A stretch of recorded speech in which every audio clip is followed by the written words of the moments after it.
الحمد للہ وحدہ لا شریک لہ والصلاة والسلام علی من لا نبی بعد۔ گزشتہ کل تراویح کے متعلق میں نے 2 مرفوع احادیث پیش کی تھی اور ساتھ ایک نقلی دلیل سمجھانے کے لیے عرض کی تھی۔ آج تراویح کے متعلق گفتگو چل رہی ہے، لیکن درمیان میں مجھے خیال آیا کہ ہمارا عنوان مکمل دین ہے اور دین کا ہر مسئلہ جس کی ضرورت ہو اس کو بیان کرنا ہے۔ اسی وجہ سے ہم نے ابھی رمضان، تراویح، وطر، عیدین اور ان مسائل کا ذکر کیا ہے کہ رمضان المبارک آ رہا ہے اور ان موضوعات پر تفصیل سے بات ہو جائے۔ ہمارے ہاں پاکستان اور ہندوستان میں آج 14 شعبان ہے، کل 15 شعبان ہوگی، تو آج جو آنے والی رات ہے یہ شعبان کی 15ویں رات ہے۔ جن حضرات کی 15ویں شب گزر گئی ہے دلائل وہ بھی سن لیں، جن کی آج ہے وہ بھی سن لیں۔ میں چاہتا ہوں اس موضوع سے ایک مستقل گفتگو ہو جائے اور یہ آپ کے پاس محفوظ رہے، آئندہ اس حوالے سے کبھی آپ کو الجھن پیش نہ آئے کہ شب برات اور اس رات کیا کرنا ہے یا ہمارے اعمال کون سے ہیں۔ نمبر 1، احادیث ملاحظہ فرمائیں۔ عن ابی بکر الصدیق رضی اللہ عنہ عن النبی صلی اللہ علیہ وسلم قال ينزل الله الى السماء الدنيا ليلة النصف من شعبان فيغفر لكل شيء الا رجل مشرك او في قلبه شحناء۔ شعب الایمان للبیہقی، حدیث نمبر 3546، مجمع الزوائد، حدیث نمبر 12957۔ عن علی بن ابی طالب رضی اللہ عنہ قال قال رسول اللہ صلی اللہ علیہ وسلم اذا كانت ليلة النصف من شعبان فقوموا ليلها وصوموا نهارها فإن الله ينزل فيها لغروب الشمس إلى سماء الدنيا فيقول ألا من مستغفر لي فأغفر له، ألا مسترزق فأرزقه، ألا مبتلا فأعافيه، ألا كذا ألا كذا حتى يطلع الفجر۔ سنن ابن ماجہ، حدیث نمبر 1388، شعب الایمان للبیہقی، جلد 3 صفحہ 378۔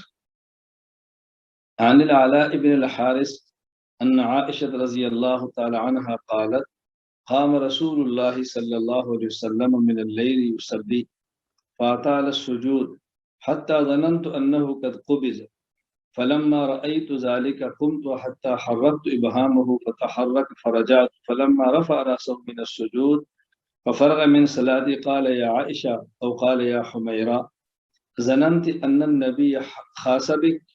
قلت لا والله يا رسول الله ولكني ظننت أنك قبضت لطول سجودك، فقال تدرين أي ليلة هذه؟ قلت الله ورسوله أعلم، قال هذه ليلة النصف من شعبان إن الله عز وجل يطلع على عباده في ليلة النصف من شعبان فيغفر للمستغفرين ويرحم المسترحمين ويؤخر أهل الحقد كما هم۔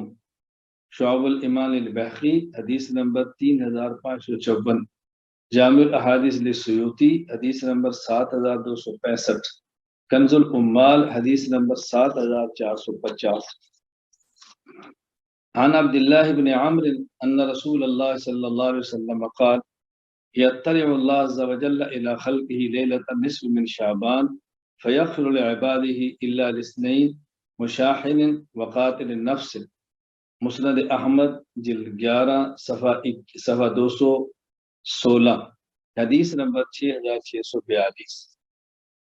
عن ابی موسى الاشعری رضی اللہ عنہ عن رسول اللہ صلی اللہ علیہ وسلم قال ان اللہ لا يطلع في ليلة النصف من شعبان فيغفر لجميع خلقه الا لمشرك او مشاحن، سن ابن ماجہ، حدیث نمبر 1380۔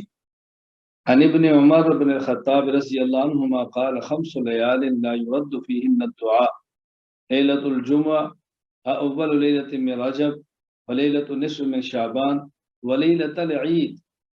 فضائل الاوقات للبیہقی، باب فی فضل العید، حدیث نمبر 149۔ عن معاذ بن جبل عن النبي صلى الله عليه وسلم قال يطلع الله إلى خلقه في ليلة النصف من شعبان فيغفر لجميع خلقه إلا لمشرك أو مشاحن. صحیح ابن حبان حدیث نمبر 5665. عن ابی ہریرہ رضی اللہ عنہ قال قال رسول اللہ صلی اللہ علیہ وسلم لیلۃ النصف من شعبان یغفر اللہ لعباده الا لمشرک او مشاحن. مسند البزار حدیث نمبر 9268. عن عوف رضی اللہ عنہ قال قال رسول اللہ صلی اللہ علیہ وسلم یطلع اللہ تبارک و تعالی علی خلق لیلۃ النصف من شعبان فیغفر لهم كلهم الا لمشرک او مشاحن. مسند البزار حدیث نمبر 2389. عن ابی سالبہ عن النبی صلی اللہ علیہ وسلم قال اذا كان ليلة النصف من شعبان اطلع الله الى خلقه فيغفر للمؤمن ويملي للكافر ويدعو اهل الحقد بحقدهم حتى يدعوه. شعب الایمان للبیہقی حدیث نمبر 3832. تو یہ دیکھیں 10 احادیث میں نے آپ کی خدمت میں پیش کی ہیں جن کا خلاصہ یہ ہے اللہ تعالیٰ شعبان کی 15ویں شب کو معاف فرماتے ہیں، رزق دینے کا اعلان ہوتا ہے، یہ مغفرت کی رات ہے. چند ایک لوگ 6 جن کی مغفرت نہیں ہوتی اس کا بھی عرض کر دوں گا وہ کون کون سے ہیں. اور رات کی عبادت کرو، قوموا لیلہا قیام کرو، صوموا نہارہا دن کو روزہ رکھو. تو یہاں رات کے نوافل اور دن کا روزہ یہ ثابت ہے. 10 احادیث. اب اس پر جو لوگ اعتراضات کرتے ہیں جس بنیاد پر یہ ساری باتیں کی جاتی ہیں ذرا اس کو آپ سے معاف کرنا. اعتراض یہ ہوتا ہے کہ یہ روایات ضعیف ہیں، لہذا ضعیف روایات کی بنیاد پر ہم کوئی عبادت ثابت نہیں کر سکتے. جواب نمبر 1، یہ جو آپ نے کہا روایات ضعیف ہیں تو سوال یہ ہے کہ کیا ان روایات کو محدثین صحیح نہیں فرما رہے؟ خاتم المحدثین حضرت علامہ محمد انور شاہ کشمیری نور اللہ مرقدہ وفات 1352 ہجری، العرف الشذی جلد 2 صفحہ 250 فرماتے ہیں ان هذه الليلة ليلة البراءة وصح الروایات فی فضل لیلۃ البراءة. 15ویں شعبان جس کو لیلۃ البراءت کہتے ہیں اس کے بارے میں جو احادیث ہیں وہ صحیح ہیں. مجھے ایک ساتھی نے چند دن پہلے فون کیا، یہ فلاں کہتے ہیں ضعیف ہے. میں نے کہا فلاں کہتے ہیں ضعیف ہیں تو فلاں صحیح بھی تو کہتے ہیں، آپ کو ضعیف والا نظر آیا، صحیح والا کیوں نظر نہیں آیا؟ جواب نمبر 2. جواب نمبر 3. جواب نمبر 4. یہ بہت اہم جواب ہے جو آپ نے سمجھنے ہمیشہ کے لیے الجھنے ختم ہو جائیں.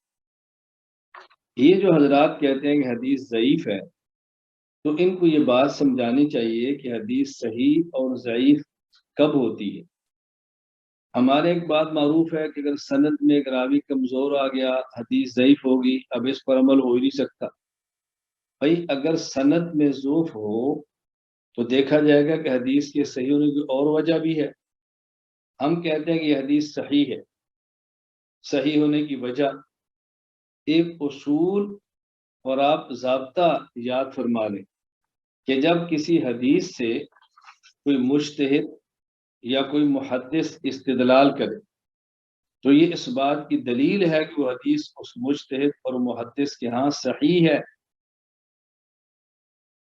تلخیص الخبیر جلد 2 صفحہ 143 حدیث نمبر 807 کے تحت حافظ ابو الفضل شہاب الدین احمد بن علی ابن حجر اسقلانی وفات سن 852 ہجری وہ فرماتے ہیں وقد احتج بهذا الحديث احمد وابن المنذر وفي جزمهما بذلك دلیل على صحته عندهما کہ فلاں حدیث سے امام احمد ابن المنذر نے استدلال کیا اور ان حضرات کا اس استدلال کرنا اس بات کی دلیل ہے کہ حدیث ان دونوں کے ہاں درست ہے۔ نمبر 2، التحریر لابن الحمام۔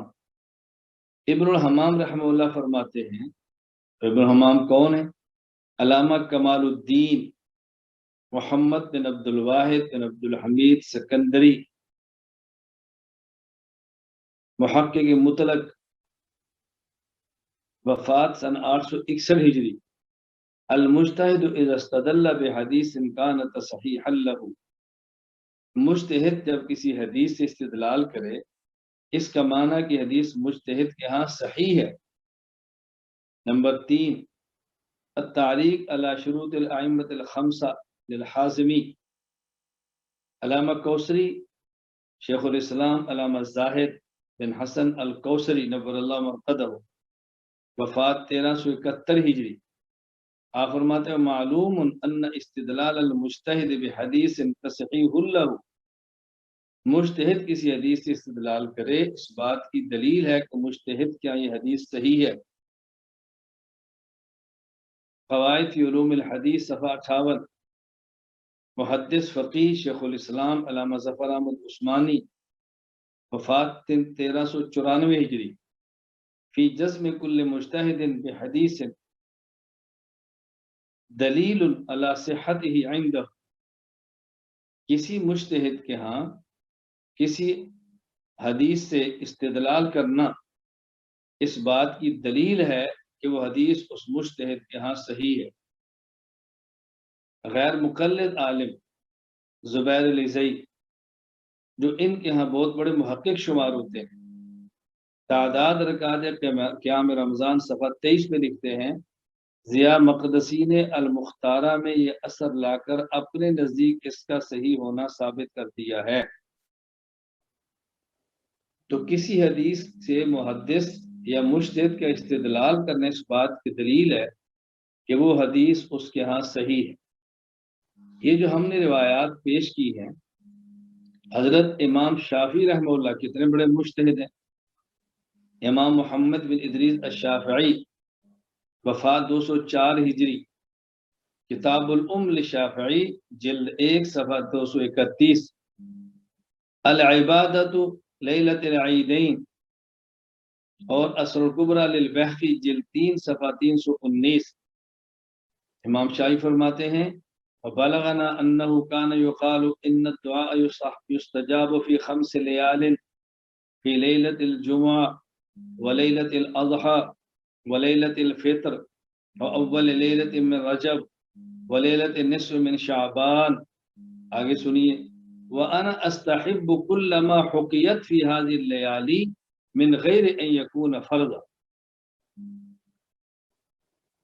ان راتوں کے بارے میں جو منقول ہے، جو کچھ وارد ہے، جو احادیث میں آیا ہے، میرے یہاں مستحب ہے، میں اس کو فرض نہیں سمجھتا۔ حضرت امام شافعی رحمہ اللہ جیسا مجتہد انسان ان احادیث سے استدلال کرتا ہے تو اس کا مطلب یہ ہے کہ حضرت امام شافعی رحمہ اللہ تعالیٰ کے ہاں یہ حدیث صحیح ہے۔ جواب نمبر 3، اگر ایک حدیث کی سند میں ضعف اور اس حدیث کے طرق میں تعدد ہو، یعنی اس حدیث کی کئی سندیں ہوں، کئی ایک سے مروی ہو، تو پھر وہ حدیث اس بنیاد پر بھی صحیح شمار کی جاتی ہے۔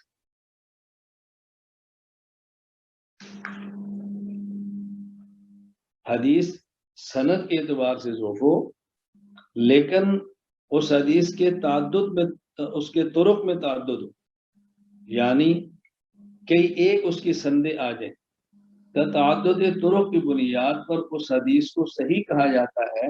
پھر یہ نہیں کہتے کہ یہ حدیث ضعیف ہے۔ یہ ذہن نشین فرما۔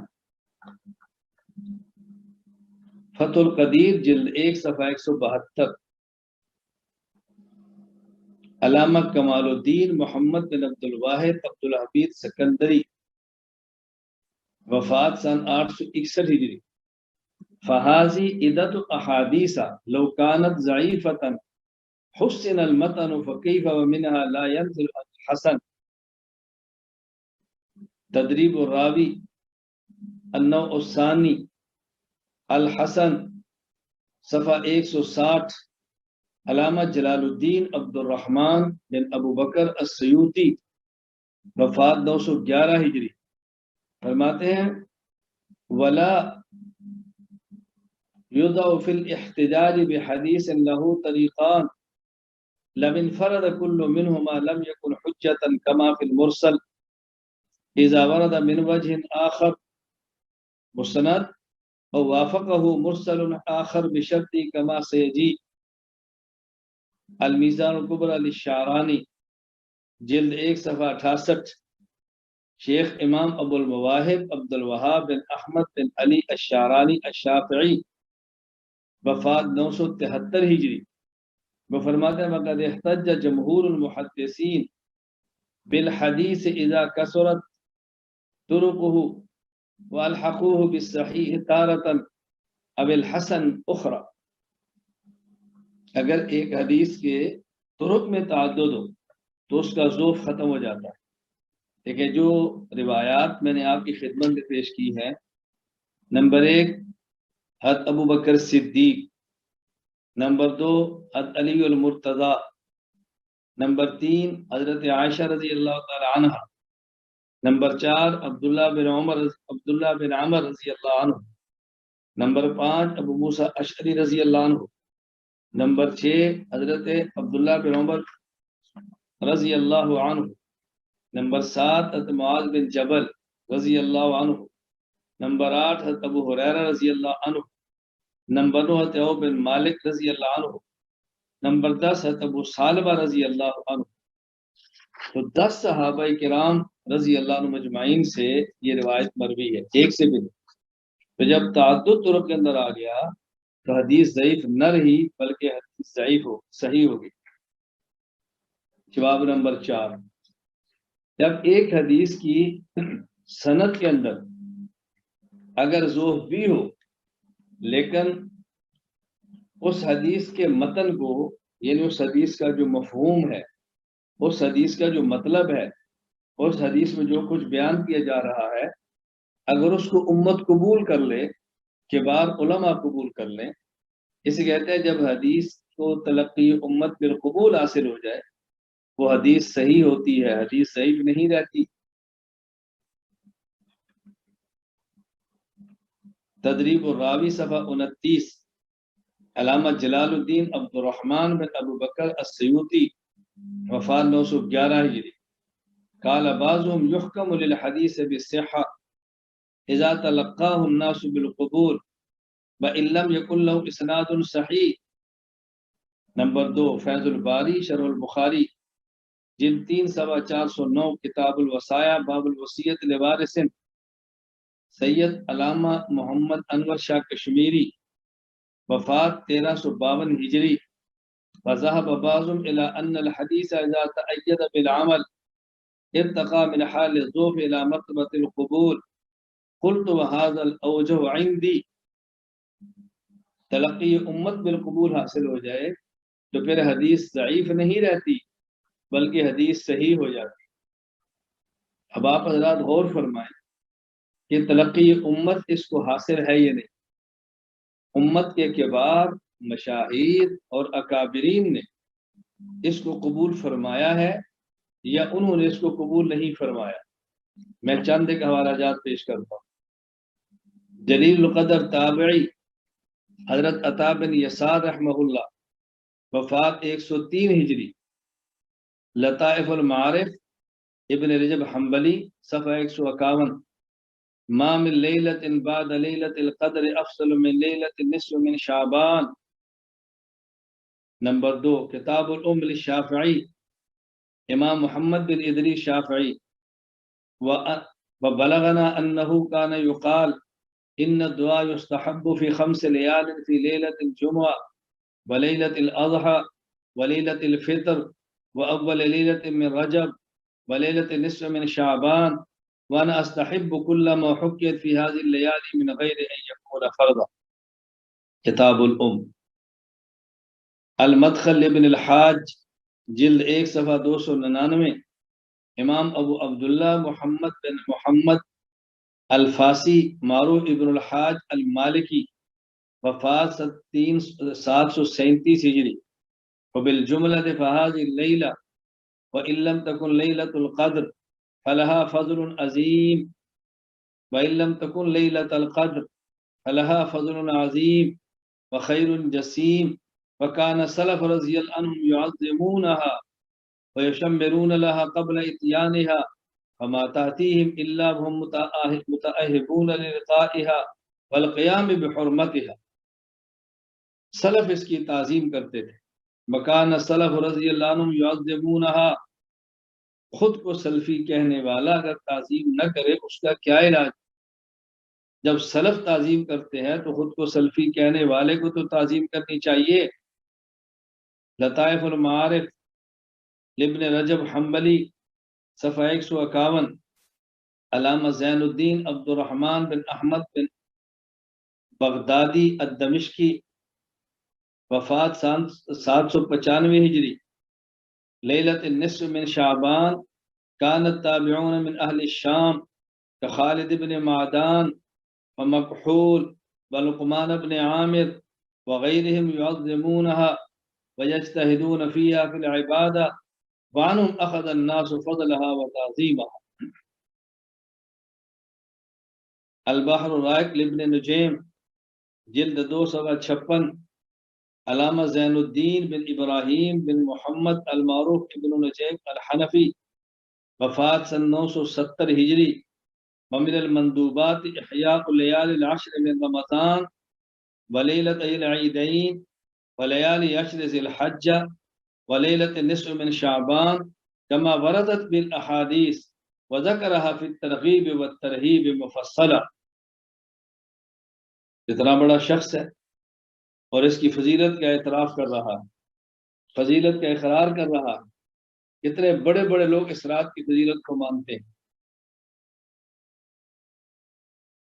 اس کا حوالہ ما ثبت بالسنہ صفحہ 360، الحرف الشذی جلد 2 صفحہ 250، خاتمۃ المحدثین علامہ انور شاہ کشمیری، وفات 1352 ہجری۔ ان هذه الليلة ليلة البراء وصح الروایات فی فضل لیلۃ البراء، بہشتی زبر حشہ ششم صفحہ 58، حکیم الامت مجدد الملت حضرت مولانا محمد اشرف علی تھانوی، وفات 1362 ہجری۔ شب براءت کی اتنی اصل ہے کہ 15ویں رات اور 15واں دن اس مہینے کا بہت بزرگی اور برکت کا ہے۔ کفایت المفتی جلد 1 صفحہ صفحے میں یہاں گڑبڑ ہے، کفایت المفتی، مفتی اعظم ہند مفتی کفایت اللہ دہلوی، وفات 1372 ہجری۔ شعبان کی 15ویں شب ایک افضل رات ہے۔ فتاوی محمودیہ جلد 3 صفحہ 263، فقیر امت مولانا مفتی محمود حسن گنگوہی، وفات 1416 ہجری۔ شب قدر اور شب براءت کے لیے شریعت نے عبادت، نوافل، تلاوت، ذکر، تسبیح، دعا، استغفار کی ترغیب دی ہے۔ میں نے آپ کی خدمت میں 10 حوالہ جات پیش کی، 10 صحابہ کو پیش کیا، اس حدیث کی صحت کو پیش کیا۔ توجہ رکھیں۔ اور ان سب کے باوجود اگر ہم یہ بات مان بھی لیں کہ یہ احادیث ضعیف ہیں، پھر کیا ہوگا؟ اگر احادیث ضعیف بھی ہیں تو ہم جو فضائل میں لا رہے ہیں، امت نے اس بات کو قبول کیا ہے کہ احادیث جو ضعیف و سند کے اعتبار سے ان کو فضائل میں پیش کیا جا سکتا ہے، مسترد نہیں کر سکتے۔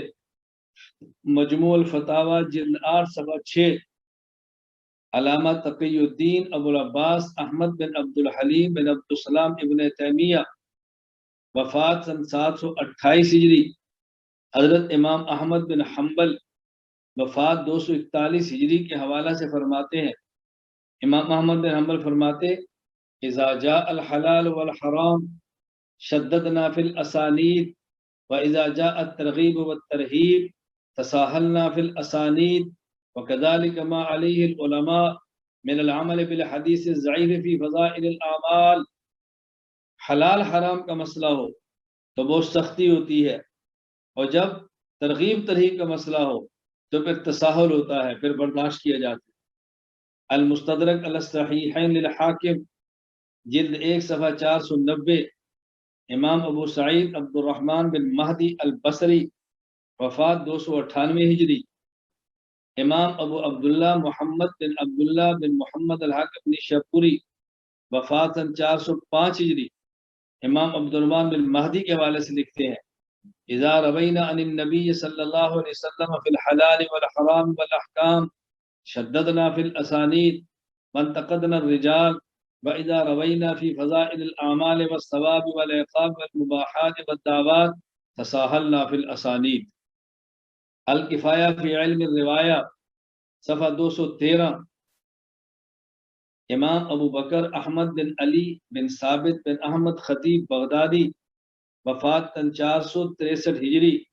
امام ابو زکریہ یحییٰ بن محمد بن عبداللہ النشاپوری، وفات 344 ہجری کے حوالے سے لکھتے ہیں الخبر اذا ورد لم يحرم حلالا ولم يحل حراما ولم يوجب حکما وكان في ترغیب او ترہیب او تشدید او ترخیص وجب الاغماض عنه والتساہل فی روایتی، کہ فضائل کے معاملے میں تساہل برتنا واجب ہے، سختی نہیں کرنی۔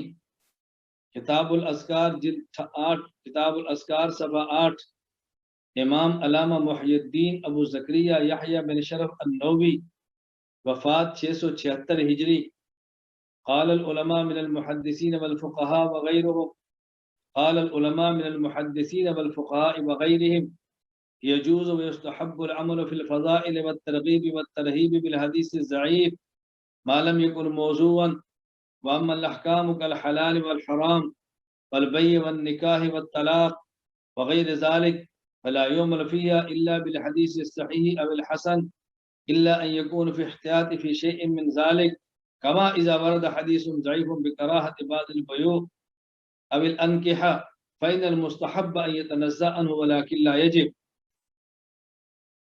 الفتح المبین شرح الاربعین للنووی صفحہ 32، علامہ شہاب الدین ابو العباس احمد بن محمد بن علی بن حجر الہیثمی المکی، وفات 974 ہجری، فرماتے ہیں قد اتفق العلماء على جواز العمل بالحدیث الضعیف بفضائل الاعمال لأنه إن كان صحيحا في نفس الأمر فقد أوتي حق من العمل به، والألم يترتب على العمل به مفسدة تحليل ولا تحريم ولا زيا حق للغير ولا زيا حق للغير۔ اگر اس کی سند ضعیف بھی ہو تو پھر بھی اس کو بیان کر سکتے ہیں۔ وہ افراد جن کی اصرات مغفرت نہیں ہوگی، اس بارے میں 2 حدیثیں اور 6 افراد ذہن میں رکھیں۔ ایک میں ہے الا رجل مشرک او فی قلبی شحناء، دوسری روایت میں الا مشرک ولا الا مشاحن ولا الا قاطع رحم ولا الا مسبل ولا الا عاق لوالدی ولا الا مدمن خمر۔ مشرک کی مغفرت نہیں ہوتی، جس کے دل میں کینہ اور بغض ہو اس کی نہیں ہوتی، قطع رحمی کرنے والے کی نہیں ہوتی، شلوار ٹخنوں سے نیچے کرنے والے کی مغفرت نہیں ہوتی، والدین کے نافرمان کی نہیں ہوتی، اور شراب کے عادی کی مغفرت نہیں ہوتی۔ میں نے آپ کی خدمت میں 15ویں رات کے حوالے سے دیکھیں مفصل گفتگو کی، احادیث بھی پیش کی ہیں، اکابر الامت کو پیش کیا ہے، ہونے والے اعتراض کو نقل کیا ہے، اور پھر اعتراضات کے جوابات بھی دیے۔ یہاں میری بات توجہ سے کان کھول کر سماعت فرمائیں۔ مجھے تعجب، دکھ، افسوس اس وقت ہوتا ہے کہ جب ایک بات کو میں دلائل کے ساتھ، براہین کے ساتھ، شبہات کو رد کرنے کے ساتھ پیش کرتا ہوں، اور ایک کہیں چھوٹا سا کلپ آ جاتا ہے جس میں کوئی دلیل نہیں، کوئی حوالہ نہیں، شخصی رائے. لوگ اس کو دیکھ کر کہتے ہیں حضرت استاد جی آپ نے یہ فرمایا، فلاں یہ فرماتے ہیں. میں نے کہا اتنے دلائل دیے؟ کہا نہیں. روایات پڑھی ہیں؟ کہا نہیں. حوالہ جات دیے ہیں؟ نہیں. میں نے کہا اتنی عقل تو آپ کے اندر بھی ہونی چاہیے کہ ہم نے بات کس کی ماننی ہے، ہم نے بات کس کی قبول کرنی ہے. بحمد اللہ تعالی ہمارا مسلک، ہمارا مذہب بالکل دلائل پر موجود ہے. الجھن میں مت پڑیں، گھبرائیں مت.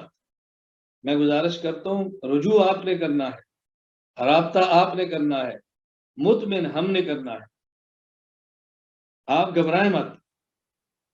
اللہ تعالی ہمیں بات سمجھنے کی توفیق عطا فرمائے. اللہ عمل کی توفیق عطا فرمائے. دلائل کے ساتھ چھا جاؤ پورے عالم اور پوری دنیا میں. دلیل کی دنیا میں تم بے تاج بادشاہ ہو. کیا گھبراہٹ اور الجھن ہے آپ کو؟ کیوں پریشان ہوتے ہیں آپ لوگ؟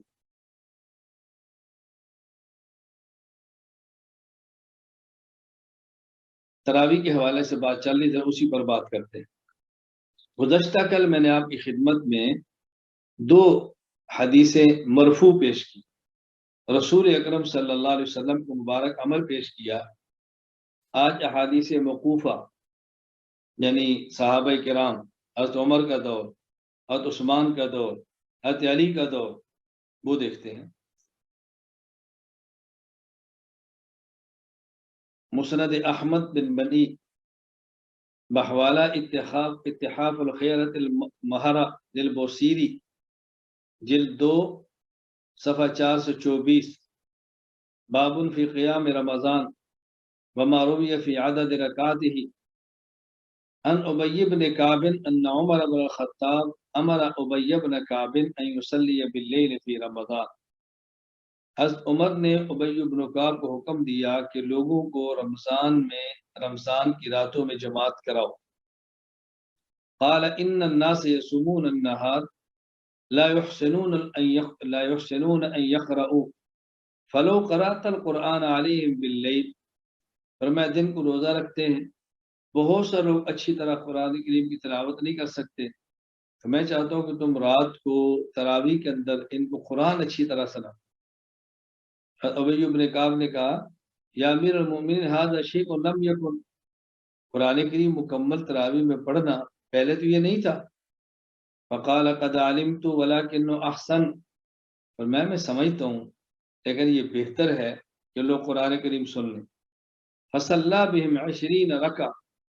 حضرت ابی بن کعب نے حضرت عمر کے حکم پر جو تراویح پڑھائی، اور میں 20 رکعت تراویح آپ نے پڑھائی ہے. 20 رکعت تراویح آپ نے پڑھائی ہے. اس پر اعتراض یعنی اتحاف الخیرت المہرہ میں یہ روایت احمد بن منی سے بغیر سند کے ہے، اور بغیر سند کے بات تو معتبر نہیں ہوتی. ہم نے کہا چلے سند سن لیں. الاحادیث المختار المقدسی میں یہی روایت سند کے ساتھ موجود ہے. اگر ایک کتاب میں سند کے ساتھ نہیں تو دوسری میں سند کے ساتھ بھی ہے. وبی قال اخبرنا ابو عبد الله محمود بن احمد بن عبد الرحمن الثقفي بأصبهان ان سعيد بن ابي الرجاء السيرفي اخبرهم قراءة علي قال اخبرنا عبد الواحد بن احمد البقال قال اخبرنا عبيد الله بن يعقوب بن اسحاق قال اخبرني جدي اسحاق بن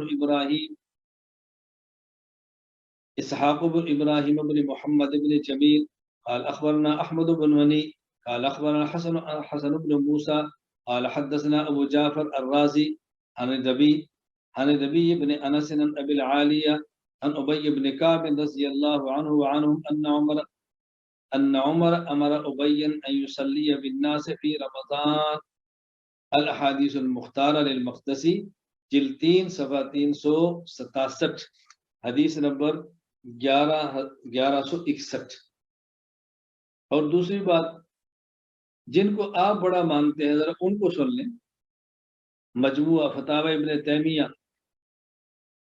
قدیم جلد 1 صفحہ 186، جدید جلد 23 صفحہ 56.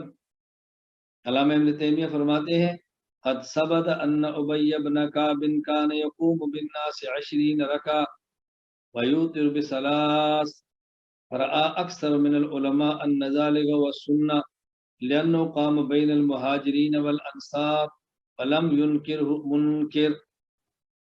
ابن تیمیہ فرما رہے کہ 20 ابی بن کعب کا نام لے کر فرما رہے۔ نمبر 2 حوالہ مسند ابن الجعد صفحہ 413 حدیث نمبر 2825، معرفت السنن والآثار للبیہقی جلد 2 صفحہ 305، باب قیام رمضان حدیث نمبر 1365، السنن الکبریٰ للبیہقی جلد 2 صفحہ 496، باب ما روی فی عدد رکعات القیام فی شہر رمضان عن یزید بن خصیفہ عن السائب بن یزید قال كانوا يقومون على عهد عمر في شهر رمضان ب20 ركعة وإن كانوا ليقرؤون بالمئين من القرآن۔ حضرت عمر رضی اللہ تعالیٰ عنہ کی عہد میں 20 رکعت تراویح رمضان میں پڑھی جاتی اور لوگ اس میں عموماً قرآن کریم کی وہ صورتیں پڑھتے جو 100 آیات کی ہوتی، یعنی کہ 101 نہیں یا 99 نہیں، مطلب بڑی بڑی صورتیں پڑھے، سورہ بقرہ، سورہ نساء، سورہ آل عمران، سورہ مائدہ، بڑی بڑی۔ حضرت امام مالک نے یزید بن خصیفہ کی روایت سائب بن یزید سے نقل کی ہے، اور بتانے والے کون ہیں؟ علامہ شوکانی غیر مقلد۔ اسی طرح یہ طریق صحیح بخاری کے اندر سائب بن یزید سے بھی ہے، یہ طریق صحیح بخاری اللہ جلد 1 صفحہ 312 پر موجود ہے۔ یہ جو میں نے کہا روا مالک من طریق یزید بن خصیفہ عن السائب بن یزید، میں یہ بتا رہا ہوں۔ مصنف عبد الرزاق کے اندر بھی ہے عن السائب بن یزید قال القیام علی عہد عمر 23 رکعہ۔ اسی طرح معرفت السنن والآثار عن السائب بن یزید قال كنا نقوم في زمان عمر الخطاب ب20 رکعۃ والوتر۔ یہ سائب بن یزید کی جو روایت ہے، علامہ محی الدین ابو زکریہ یحییٰ بن شرف النووی وفات 676 ہجری مرقات المفاتیح کے حوالے سے اس حدیث کو صحیح قرار دیا ہے۔ نمبر 2 علامہ ظہیر احسن شوق نیموی وفات 1322 ہجری الطریق الحسن علی آثار سنن، وہ بھی فرماتے ہیں کہ حدیث صحیح ہے۔ تیسری حدیث قیام اللیل المروزی صفحہ 157، قال محمد بن کعب القرظی كان الناس يصلون في زمان عمر بن الخطاب في رمضان 20 رکعہ۔ محمد بن کعب فرماتے ہیں حضرت عمر رضی اللہ تعالیٰ عنہ کے دور میں لوگ 20 رکعت تراویح پڑھتے تھے۔ اس پر اشکال کیا؟ کہتے ہیں روایت مرسل ہے، محمد بن کعب القرظی کے عمر بن خطاب سے ملاقات نہیں ہے۔ جواب، محمد بن کعب کی وفات 120 ہجری میں ہے، خیر القرون کے سکہ اور محدث ہیں، تقریب التہذیب صفحہ 534، اور خیر القرون کا ارسال یہ احناف کے ہاں خصوصاً اور مالکیہ کے ہاں یہ حجت ہے۔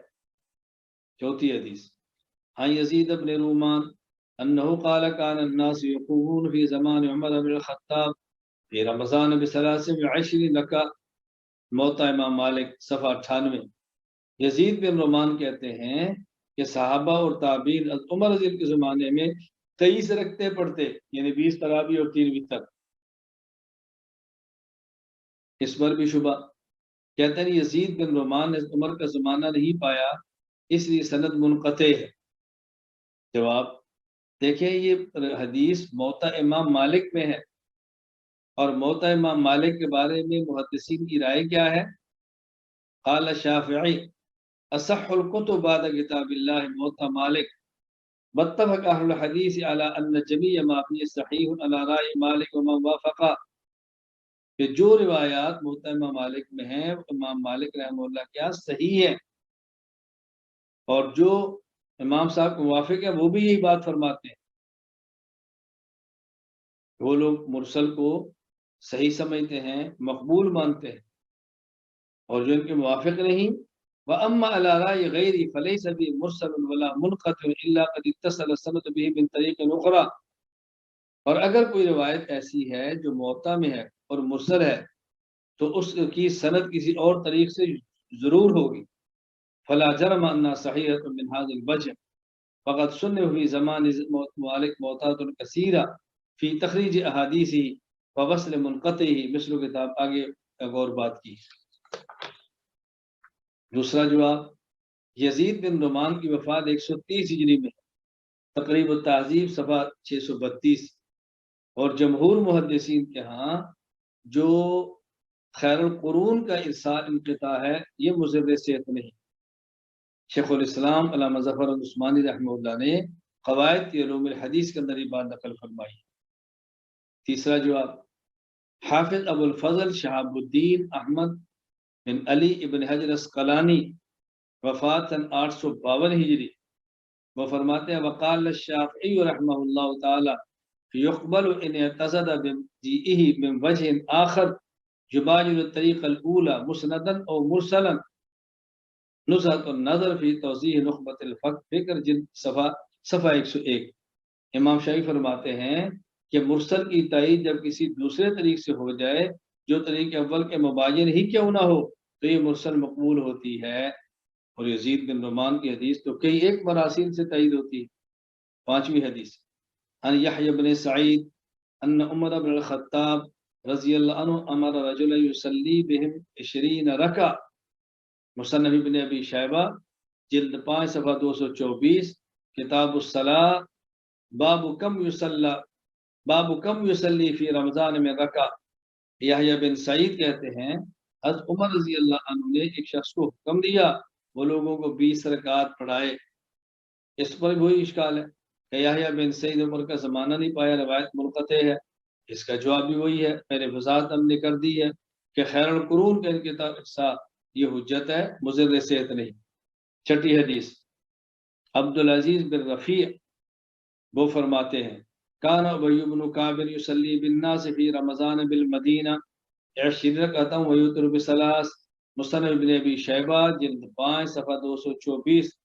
کتاب الصلاۃ باب کم یصلی فی رمضان من رکعات. نمبر 7، حضرت حسن بصری رحمہ اللہ تعالی، اللہ اکبر، سن ابی داؤد جلد 1 صفحہ 203. باب القنوت فی الوتر، سیر اعلام النبلاء جلد 3 صفحہ 176. حضرت ابی بن کعب رضی اللہ عنہ کے ترجمہ کے تھا. قال الامام الحافظ المحدث ابو داؤد قال حدثنا شجاع بن مخلد قال حدثنا هشيم قال اخبرنا يونس بن عبيد عن الحسن ان عمر بن الخطاب رضی اللہ عنہ وعنهم جمع الناس على ابی بن کعب فی قیام رمضان فکان یصلی بہم 20 رکعہ. 20 روایت 20 رکعات پڑھتے تھے. یہاں ایک مشہور جو اشکال ہے اس کو اس کا جواب اچھی طرح سے نشین کرو. غیر مقلدین کہتے ہیں کہ 20 رکعتن کا الفاظ یہ شیخ الہند مولانا محمود حسن دیوبندی وفات سن 1339 ہجری یہ ان کی تعریف ہے. اصل حدیث میں لفظ 20 لیلتن 20 رات، اور مولانا محمود حسن دیوبندی نے اضافہ کیا ہے اور لیلتن کو رکعتن سے بدلا اور تبدیل کر کے کہا 20 رکعتن. یہ تحریف کی ہے. جواب سماعت فرمائیں.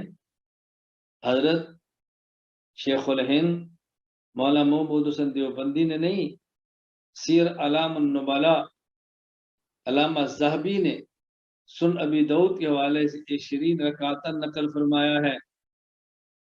جامع المسانید و سنن جلد 2 صفحہ 55 میں علامہ ابن کثیر نے 20 رکعتن نقل فرمایا ہے. الہدی النبوی الصحیح فی صلاۃ التراویح صفحہ 56 الشیخ محمد علی صابونی نے 20 رکعتن نقل فرمایا ہے، یہ بات ذہن نشین فرما لیں۔ اس لیے شیخ الہند رحمہ اللہ کی قطعاً یہ تحریف نہیں، شیخ الہند اور تحریف تصور بھی نہیں کیا جا سکتا۔ باقی رئیس المناظرین حجت اللہ فی الارض مولانا محمد امین اکاڑوی نبر اللہ مرقدو فرمایا کرتے تھے، ابو داؤد کے 2 نسخے ہیں، بعد میں 20 رکعتن ہے، بعد میں 20 لیلتن ہے، اور ہم دونوں کو لیتے ہیں، 20 لیلتن بھی لیتے ہیں، 20 رکعتن بھی لیتے ہیں، ہم کسی کو بھی نہیں چھوڑتے۔ یہ تو فاروق اعظم رضی اللہ عنہ کا دور تھا، حضرت عثمان غنی رضی اللہ عنہ کا دور، السنن الکبریٰ للبیہقی جلد 2 صفحہ 96، باب ما روی فی عدد رکعات القیام فی شہر رمضان عن السائب بن یزید قال كانوا يقومون على عهد عمر بن الخطاب رضی اللہ عنہ فی شہر رمضان ب20 رکعہ، حضرت عمر کے دور میں بھی لوگ 20 رکعات پڑھتے، فإن كانوا ليقرؤون بالمئین اور وہ صورتیں پڑھتے جو لمبی ہوتی، وَكَانُوا يَتَوَكَّؤُونَ عَلَىٰ أُسِيِّهِمْ تھک جاتے تو لاٹھیوں پر ٹیک لگا لیتے، فی عہد عثمان بن عفان من شدت القیام، حضرت عثمان غنی رضی اللہ تعالیٰ کے دور میں بھی، یعنی لوگ حضرت عمر کے دور میں بھی اور عثمان غنی کے دور میں بھی 20 رکعت تراویح پڑھا کرتے تھے، دن کو کام کاج بھی کرتے،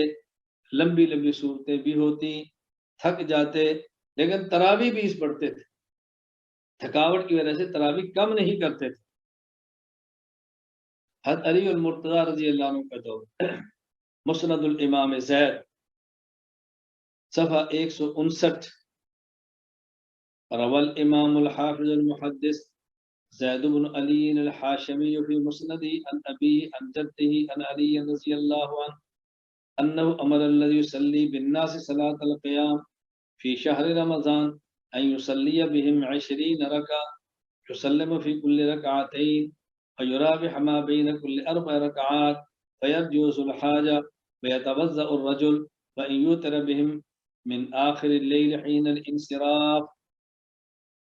کیسی حدیث پاک کی سند، اس کے تمام راوی اہل بیت کے ہیں، زید بن علی بن حسن بن علی، سبحان اللہ، سارے راوی اہل بیت۔ تو فرماتے ہیں کہ علی رضی اللہ تعالیٰ نے شخص کو حکم دیا رمضان کی رات کو لوگوں کو تراویح پڑھائے، ان یصلی بہم 20 رکعہ، 20 رکعت، یسلم فی کل رکعتین، ہر 2 رکعت پر سلام پھیرے، اور وَيُرَابِحَ مَا بَيْنَ كُلِّ 4 رکعات، ہر 4 کے بعد ترویہ، فَيَرْجُوزُ الْحَاجَہ، دیکھو جس طرح ہم تراویح پڑھتے ہیں 20 رکعت پڑھتے ہیں، ہر 2 پر سلام پھیرتے ہیں، ہر 4 کے بعد وقفہ کرتے ہیں، اور کیا حکمت وقفے کی، فرمایا فَيَرْجُوزُ الْحَاجَہ وَيَتَوَضَّأُ الرَّجُلُ، کسی کو تقاضا ہو وہ چلا جائے، تقاضا کرے، وضو کرے، اور پھر آ کر شریک ہو جائے، سبحان اللہ، پھر آ کر شریک ہو جائے۔ پورا دن آدمی بھوکا پیاسا رہا ہے، ممکن ہے کچھ افطاری میں زیادہ کھا لیا ہو، اس کو حاجت پیش آ جائے، وقفہ دو۔ اس پر 2 اعتراض ہیں، ایک اعتراض ہے کہ مسند زید اہل سنت کی کتاب نہیں بلکہ شیعوں کی کتاب ہے، اور دوسرا اعتراض مسند زید کا بنیادی راوی ابو خالد عمر بن خالد الواسطی مجروح راوی ہے، لہذا یہ مسند زید امام زید کی کتاب ہی نہیں، توجہ رکھیں۔ جہاں تک پہلی بات کا تعلق ہے، مسند زید روافظ کی کتاب ہے، یا لالاچم، اس میں وضو کرتے ہوئے پاؤں دھونے کا ذکر ہے، شیعہ کے ہاں پاؤں پر مسا ہوتا ہے، ان کی کتاب کیسی ہوئی؟ اس میں شروع نماز کے علاوہ پوری نماز میں رفع دین نہ کرنے کا ذکر ہے، اور اہل تشیع وہ تو نماز کے اندر سلام پر بار بار رفع دین کرتے ہیں۔ اس میں سحری تاخیر سے افطاری جلدی کرنے کا ذکر ہے، شیعہ کا عمل اس کے خلاف ہے، اس افطاری بہت دیر سے کرتے ہیں۔ اس میں ناف کے نیچے ہاتھ باندھنے والی روایت ہے، شیعہ کے ہاتھ چھوڑ کر نماز پڑھنے والی روایت ہے۔ اب ظاہر اس کتاب کو اہل سنت کی مانیں گے، تراویح 20 باندھنی پڑے گی، ایک بات، اور ناف کے نیچے ہاتھ باندھنے پڑیں گے، افطاری جلدی کرنی پڑے گی، نماز کا رفع الیدین نہیں کرنا پڑے گا، نہ رہے بانس نہ بجے بانسری، بس پہلے ہی انکار کر دو بھئی اہل سنت کی کتاب ہی نہیں۔ استغفر اللہ۔ دوسری بات سمجھیں، اس میں اتنی احادیث ایسی ہیں کہ جو احادیث اس کے اندر ہے بالکل وہی احادیث اہل سنت والجماعت کتاب کے اندر موجود ہے۔ اب سامنے کتاب ہو تو میں کھول کھول کے دکھاؤں، آپ کتاب دیکھ لیں۔ حدیث نمبر 1 یہ موطا امام مالک، صحیح بخاری صحیح مسلم میں۔ مسند زید کی حدیث نمبر 68 یہ موطا امام مالک صحیح بخاری سنن ابی داؤد کے اندر ہے۔ اس کی حدیث نمبر 67 صحیح مسلم سنن ابن ماجہ مسند احمد کے اندر ہے۔ اس کی حدیث نمبر 70 صحیح مسلم سنن نسائی سنن ابن ماجہ کے اندر ہے۔ حدیث نمبر 78 سنن ترمذی سنن ابی داؤد سنن ابن ماجہ کے اندر ہے۔ حدیث نمبر 85 جامع ترمذی سنن ابی داؤد سنن نسائی کے اندر ہے۔ حدیث نمبر 102 موطا امام مالک صحیح بخاری صحیح مسلم کے اندر ہے۔ حدیث نمبر 106 مسند احمد مسند ابن ابی شیبہ کے اندر ہے۔ حدیث نمبر 108 سنن ترمذی ابن حبان مسند عبدالرزاق کے اندر ہے۔ تو یہ کتاب اہل سنت والجماعت کی۔ دوسرا اعتراض کہ اس کا بنیادی راوی ابو خالد عمر بن خالد الواسطی مجروح ہے، یعنی وہ ثابت کرنا چاہتے ہیں کتاب امام زید کی طرف جو نسبت ہے غلط ہے، ان کی کتاب ہی نہیں۔ بات توجہ سمجھنا، اس کتاب کے مقدمہ شیخ عبد الواسع بن یحییٰ الواسعی نے ابو خالد الواسطی کے حالات ذکر کی گئی، ان پر کی گئی جرح کا جواب بھی دیا ہے۔ مصر کے مفتی اعظم اپنے دور کے بڑے عالم شیخ محمد بخیت مطیعی اس کتاب کی سند کو امام زید تک صحیح قرار دیتے ہیں، کہتے ہیں بالصحیح سند صحیح الی الامام الشہید زید بن علی، اس کی سند امام زید بن علی تک بالکل درست ہے۔ اور یہ بات یاد رکھ لیں، جب ایک کتاب کی شہرت ہو جائے کہ فلاں مصنف کی ہے، اس وقت تک اس مصنف تک اس کتاب کی پھر سند کو نہیں دیکھتے۔ علامہ ابن حجر اسقلانی رحمہ اللہ النکت ابن حجر صفحہ 56 پہ فرماتے ہیں لأن الكتاب المشہور الغنی بشہرته عن اعتبار الاسانید اسناد منا الى مصنفہ۔ دیکھیے قاعدہ ہے کہ جب ایک کتاب کی شہرت ہو جائے کہ یہ فلاں مصنف کی ہے، پھر اس کی سند کو نہیں دیکھتے، اور یہ قاعدہ امام سخاوی نے فتح المغیث میں لکھا ہے، ابن حجر نے النکت میں لکھا ہے، علامہ جزائری نے توجیہ النظر میں لکھا ہے، امام سیوطی نے تدریب الراوی میں لکھا ہے، امام کرمانی نے شرح بخاری کے اندر لکھا ہے۔ اور پھر ان سب کے باوجود بعض حضرات نے بہت کھل کر اور واضح لفظوں میں اس کو بیان کیا کہ کتاب ان کی ہے۔ علامہ شوکانی غیر مقلد نیل الاوتار میں لکھتے ہیں، عمر رضا کحالہ معجم المؤلفین میں لکھتے ہیں، غلام احمد حریری غیر مقلد تاریخ تفسیر و مفسرین میں یہی بات لکھتے ہیں۔ اس لیے کتاب امام زید کی ہے، کتاب اہل سنت کی ہے، اور 20 رکعت تراویح کا ذکر موجود ہے۔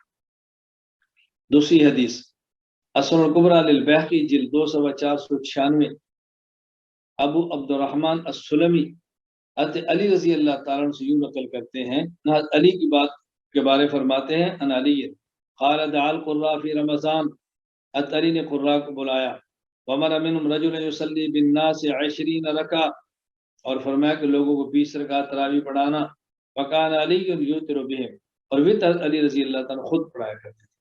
اس پر کیا شبہ ہے؟ اس میں راوی حماد بن شعیب ضعیف ہے۔ ہم کہتے ہیں حماد بن شعیب کو اگر بعض نے ضعیف کہا تو ایمان اس کی توثیق کی ثقہ بھی تو کہا ہے۔ لسان المیزان جلد 2 صفحہ 348، امام ابن عدی فرماتے ہیں یکتب حدیثہ معذوفہ، اور ارشاد الحق عصری غیر مقلد توضیح الکلام جلد 1 صفحہ 547 پہ کہتے ہیں یکتب حدیث کا جملہ تعدیل میں شمار ہوتا ہے۔ تہذیب الکمال جلد 8 صفحہ 378 امام ابن حماد نے انہی ثقات میں شمار کیا ہے۔ منہاج السنہ جلد 2 صفحہ 224 علامہ ابن تیمیہ نے اسی حماد بن شعیب روایت سے استدلال کیا ہے۔ اصل کبریٰ للبیہقی، امام بیہقی نے اس اثر اس اثر علی کو شتیر بن شکل کی قوت کے لیے روایت کیا، جو دلیل ہے کہ میں باقی کیا بالکل یہ روایت ٹھیک ہے۔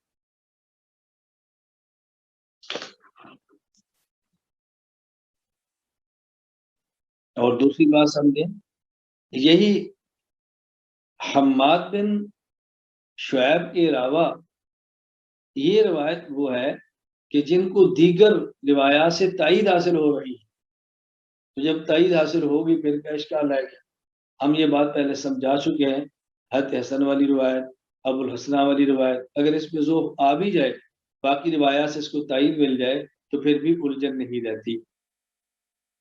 دوسرا شبہ کہتے ہیں اس میں عطا بن صائب ہے، یہ مختلط راوی ہے، یعنی حافظے کے اندر اختلاط ہو گیا تھا، خلط ملط ہو جاتا تھا۔ اور حماد بن شعیب ان لوگوں میں سے نہیں جنہوں نے عطا بن صائب کے زمانہ اختلاط سے پہلے روایت لی ہے، بلکہ زمانہ اختلاط کے بعد لی ہے، لہذا روایت حجت نہیں ہے۔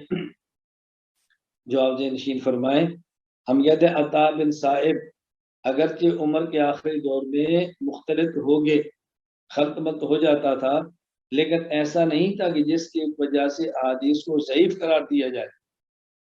مجمع الزوائد جلد 3 صفحہ 142 باب التکبیر علی الجنازہ، امام حاشمی فرماتے ہیں وفیہ عطاء بن الصائب وفیہ کلام و حسن الحدیث، اگرچہ ان کے بارے میں کلام ہے لیکن ان سے حدیث لینا درست ہے، حسن الحدیث ہے۔ المغنی فی الضعفاء جلد 2 صفحہ 59، علامہ صاحب فرماتے ہیں تابعی مشہور حسن الحدیث۔ المستدرک للحاکم جلد 5 صفحہ 350، امام حاکم فرماتے ہیں صحیح الاسناد۔